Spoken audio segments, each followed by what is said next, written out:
नमस्कार। चलिए आज इतिहास की किताबों को एक नए नजरिए से देखते हैं।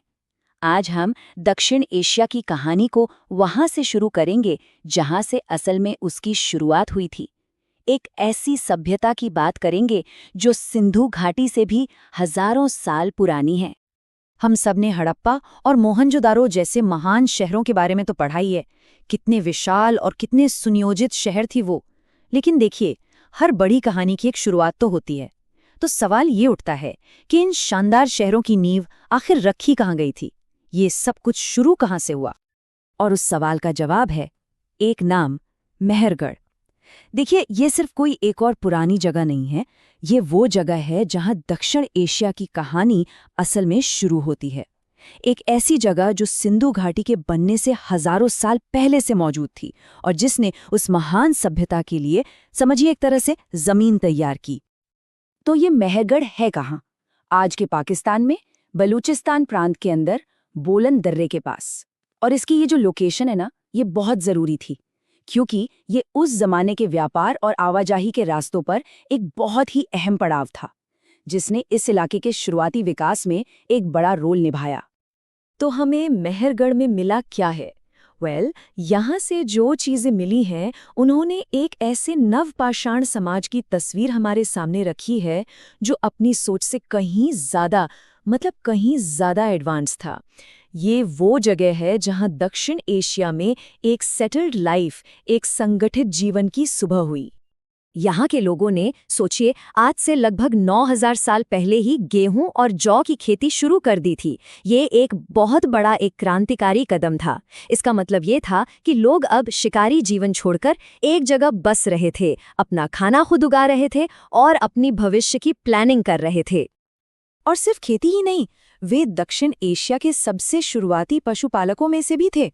भेड़ों और बकरियों को पालतू बनाना सिर्फ खाने के लिए नहीं था, इससे ऊन, दूध और मेहनत के काम के लिए भी एक पक्का जरिया बन गया था। खेती और पशुपालन के इसी कॉम्बिनेशन ने एक स्थिर समाज की नींव रखी। मेहरगढ़ कोई ऐसी वैसी बस्ती नहीं थी। यहाँ कच्ची ईंटों से बने कई कमरों वाले व्यवस्थित घर थे। इतना ही नहीं, यहाँ सामुदायिक अन्न भंडार के भी सबूत मिले हैं। ये सारी बातें एक ऐसे समाज की तरफ इशारा करती हैं जो मिलजुल कर रहता था। एक तरह से शहरी जीवन का ये सबसे पहला ब्लूप्रिंट था। लेकिन जिंदगी सिर्फ खेतीबाड़ी और घर बनाने तक ही सीमित नहीं थी। मेहरगढ़ के लोगों में आर्ट और कल्चर की भी गहरी समझ थी। यहाँ से टेराकोटा की मूर्तियां मिली हैं। उन्होंने रोजमर्रा के इस्तेमाल के लिए बर्तन बनाए, औरतों और खूबसूरत मनके और गहने भी बनाए। ये बताता है कि ये समाज सिर्फ जिंदा रहने के लिए संघर्ष नहीं कर रहा था, बल्कि ये कला और संस्कृति को भी जन्म दे रहा था। और अब आते हैं एक ऐसी खोज पर जो प्राचीन दुनिया के बारे में हमारी पूरी समझ को हिलाकर रख देती है।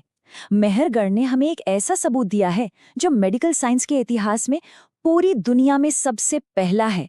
कुछ ऐसा जिसकी उम्मीद कोई 9000 साल पुराने समाज से तो बिल्कुल नहीं कर सकता। यहाँ आर्कियोलॉजिस्ट को जो इंसानी अवशेष मिले, उनमें दांतों के इलाज के सबूत हैं जो यकीन करना मुश्किल है, पूरे 12,000 साल पुराने हैं। एक पल रुककर इस नंबर के बारे में सोचिए। ये वो वक्त है जब मिस्र के पिरामिड्स तो दूर, उनका ख्याल तक किसी के मन में नहीं आया था। जी हाँ, बिल्कुल सही सुना। मेहरगढ़ के कंकालों में दांतों को ड्रिल करने के निशान पाए गए हैं। ये इंसानी इतिहास में डेंटिस्ट्री का सबसे पुराना और पुख्ता सबूत है। इसका मतलब ये हुआ कि ये शुरुआती लोग सिर्फ किसान नहीं थे, वे माहिर कारीगर और यहाँ तक कि हीलर भी थे, जिनके पास कमाल का ज्ञान था। तो मेहरगढ़ का सिंधु घाटी सभ्यता से क्या लेना देना है? चलिए अब इन डॉट्स को कनेक्ट करते हैं। देखिए, मेहरगढ़ कोई ऐसी सभ्यता नहीं थी जो आई और खत्म हो गई। ये असल में उस महान शहरी सभ्यता की सीधी पूर्वज थी जिसे हम इंडस वैली सिविलाइजेशन के नाम से जानते हैं। जरा इस टाइमलाइन पर एक नजर डालिए। मेहरगढ़ की स्थापना लगभग 7000 ईसा पूर्व में हुई। ये सिंधु घाटी सभ्यता के अपने चरम पर पहुंचने से करीब करीब 4500 साल पहले की बात है। ये टाइमलाइन साफ साफ दिखाती है कि कैसे मेहरगढ़ ने धीरे धीरे हजारों सालों में सिंधु घाटी के शहरों के उदय का रास्ता तैयार किया। ये टेबल इस पूरे डेवलपमेंट को बड़े अच्छे से दिखाता है। एक तरफ है मेहरगढ़, एक ग्रामीण खेती पर आधारित समाज, और दूसरी तरफ है सिंधु घाटी, एक बहुत ही एडवांस्ड शहरी सभ्यता।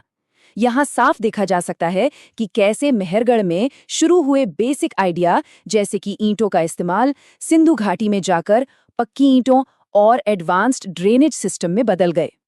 ये एक लाइन पूरी कहानी का सार है। मेहरगढ़ सिर्फ एक शुरुआत नहीं थी, ये वो उपजाऊ जमीन थी जहां से दक्षिण एशिया की सभ्यता ने जन्म लिया। ये वो नींव थी जिसके बिना शायद हड़प्पा और मोहनजोदाड़ो जैसे शहर कभी बन ही नहीं पाते। तो आज की इस पड़ताल से सबसे बड़ा टेकअवे क्या है? ये बहुत सिंपल लेकिन बहुत गहरा है। दक्षिण एशिया में सभ्यता की कहानी हमारी आम सोच से कहीं ज्यादा पुरानी और गहरी है। सिंधु घाटी सभ्यता अचानक से कहीं से प्रकट नहीं हुई थी। इसकी जड़ें हजारों साल पीछे मेहरगढ़ की खेती करने वाली बस्तियों तक जाती हैं। और ये हमें एक आखिरी सवाल पर लाके छोड़ देता है। अगर मेहरगढ़ ने हमें दुनिया की पहली डेंटिस्ट्री जैसे राज दिए हैं, तो जरा सोचिए कि उस पुरानी जमीन के नीचे अभी और क्या-क्या दबा हो सकता है, और कौन से नए रहस्य हमारे अतीत की समझ को एक बार फिर से बदलने का इंतजार कर रहे हैं।